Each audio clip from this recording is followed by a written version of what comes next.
Today we're going to be discussing Klüver-Bucy syndrome, which is a peculiar instance of when emotional functioning can be affected as it relates to fear, aggression, desire, and other emotional features. When we begin to ask what exactly Klüver-Bucy syndrome is, or KBS for short, it's a set of symptoms that usually result from damage that is bilateral in the inferior temporal cortex and the amygdala, both shown on the right side of the slide. This damage could possibly radiate and potentially affect other surrounding brain tissues as well, which could also lead to further issues in emotional processing and potentially affect the presentation of these particular symptoms in the syndrome. When it comes to Klüver-Bucy syndrome, there may be many potential causes or etiologies that might affect how the disorder presents in patients, such as stroke or non-traumatic brain injury, traumatic brain injury, such as a car crash or falling, a viral infection, such as herpes simplex encephalitis, or anti-NMDAR encephalitis, as seen in the case of Susanna Cahalan in her memoir Brain on Fire, where she described having this autoimmune disease, or psychosurgery, where areas in the brain are potentially lesioned or removed to relieve something as a form of treatment, or even epilepsy, especially with seizure activity in the temporal lobes, could also lead to symptoms of Klüver-Bucy syndrome. It should also be noted that since there are various unique cases of this Klüver-Bucy syndrome, we must acknowledge that it really does depend on the individual context of symptom presentation, with factors such as age, gender, ethnicity, genetics, epigenetics, environment, socioeconomic status, geography, religious faith, previous symptom history, and the potential brain areas affected could all be potential factors affecting the etiology of this Klüver-Bucy syndrome. It should also be noted that some of these areas of etiology might overlap, such as epilepsy and potential surgery to treat seizure activity, or someone having a stroke and then a traumatic brain injury, potentially resulting in a need for surgery as well, or a stroke as a potential complication of some surgeries too.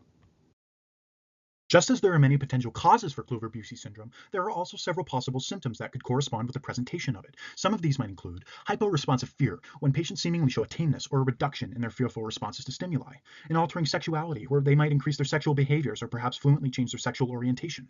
They may also demonstrate something called hypometamorphosis, where there is this increased attention on objects as they are presented in the environment. With this might come a potential hyperorality, or an exploration of objects using components of the mouth, such as the tongue, the lips, etc., as seen on the image in the top right, where there is an inspection of a vehicle with the mouth.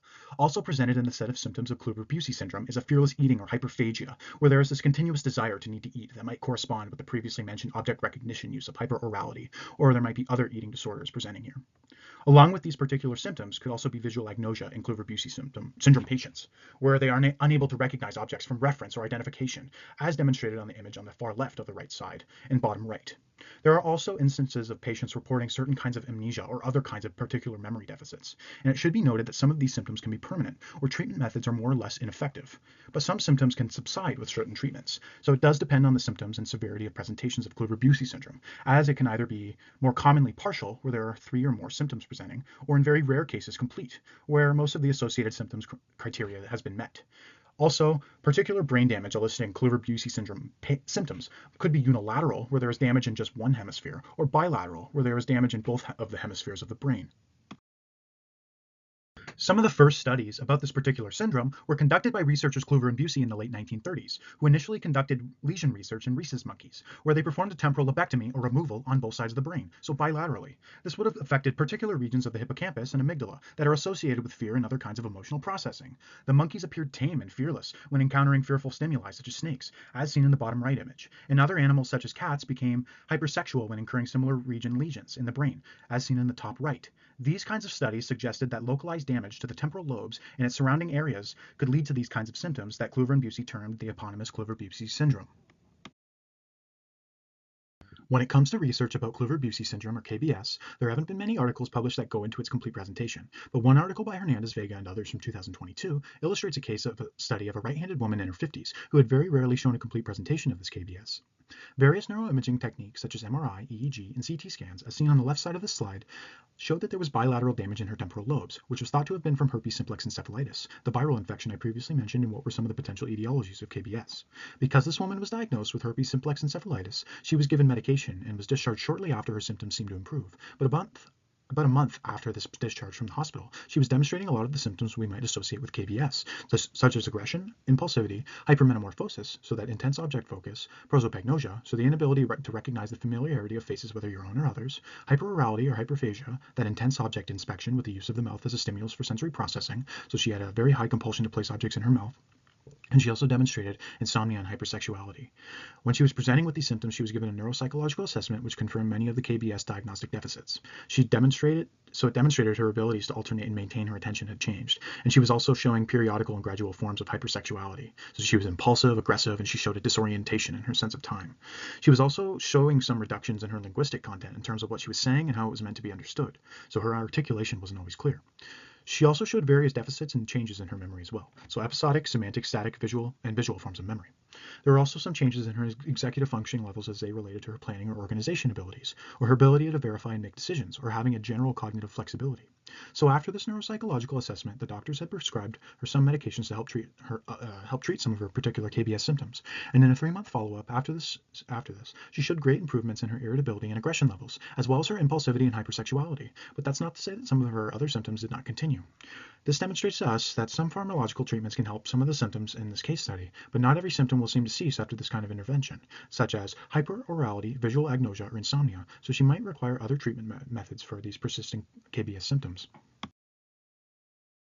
Within the article from Hernandez, Vega, and others that showed the case study of the woman with more or less complete Klüver-Bucy syndrome, there were a few proposed theories put forth to try and conceptualize how this syndrome might have come into fruition for individuals. The first theory is the Geschwin theory, likely similar to the Geschwin-Wernicke model of other cognitive processes, where the visual input reaching the brain's limbic areas are interrupted in what is a disconnection syndrome, where there is an inability for the brain areas to communicate with one another, as seen in split brain patients receiving a severing of their corpus callosum. So we see a certain anatomical disconnection deficit set here, with some functional deficits as a result of the anatomical damage incurred. The other theory apart from the Geschwin theory is the Muller theory. So this involves the dorsomedial thalamus as well as the prefrontal cortex and other limbic areas being disrupted as another kind of disconnection syndrome, or a Klüver-Bucy syndrome.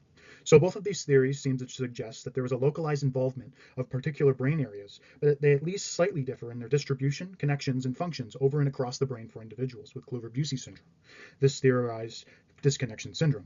It's also important to know that these are all only two theories relating to Klüver-Bucy syndrome when there could be multiple other confounding factors and features of its presentation in individuals that might not be fully understood or captured while using or relying on these particular brain areas or regions, which are shown on the top and bottom right of the slide. These particular theories seem to posit are deeply involved in the processing of fear and aggression and other symptoms relating to Klüver-Bucy syndrome. For the same case study article about Klüver-Bucy syndrome, the possible treatments that were suggested were not very abundant. There was no specific treatment method for this case, and there has been found to be no specific treatment method in general, as there is a definite variance in patient symptom presentation with Klüver-Bucy syndrome. It could either be complete or partial. Some symptoms might be present while others might not, so it just depends in general.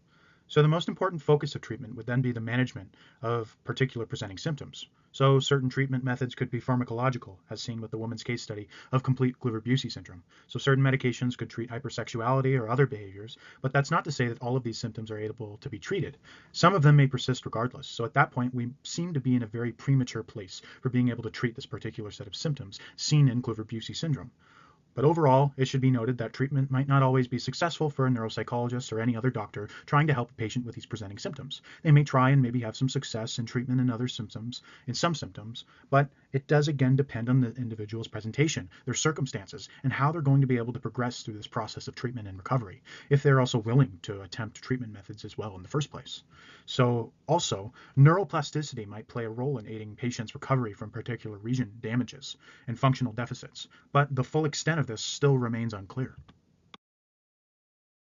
Finally, there are also some similar Klüver-Bucy syndrome case studies, as well as illnesses resembling Klüver-Bucy syndrome. An NPR Radiolab podcast called Revising the Fault Line talks about Kevin, a 51-year-old right-handed male who experienced gradually escalating levels of hypersexuality after receiving his second right temporal lobectomy to treat his epileptic seizures. He also demonstrated aphasia and distractibility, but eventually Kevin downloaded child porn and was promptly arrested. So resections of the amygdala and temporal lobe seem to usually inhibit other limbic areas responsible for sexuality. So this case study's symptom presentation eventually led to imprisonment.